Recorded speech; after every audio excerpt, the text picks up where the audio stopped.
অসুস্থ সারদার জন্যে বিশেষ ওষুধপত্রের ব্যবস্থা করা হলো।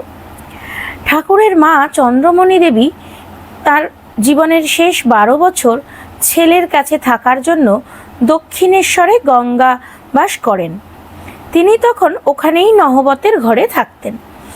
এবার সারদা নহবতে যাওয়ার চেষ্টা করতেই ঠাকুর বাধা দিয়ে বলে উঠলেন, না না, ওখানে ডাক্তার দেখাতে অসুবিধা হবে, এখানেই থাক।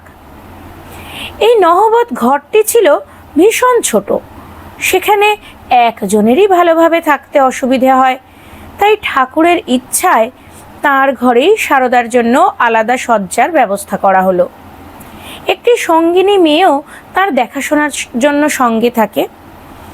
সারদা যখন এখানে আসেন, কালী মন্দিরের সকলের তখন খাওয়া হয়ে গিয়েছে, তাই হৃদয় 2-3 ধামা মুড়ি নিয়ে আসে।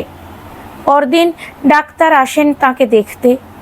ঠাকুর নিজে ওষুধ থেকে সকল বিষয়ের তত্ত্বাবধান করায় 3-4 দিনের মধ্যে সারদা সুস্থ হয়ে উঠলেন। সারদার বাবা রামচন্দ্র জামাইয়ের বন্দোবস্ত দেখে খুশি মনে নিশ্চিন্ত হয়ে কদিন সেখানে থেকে জয়রামবাটি ফিরে গেলেন।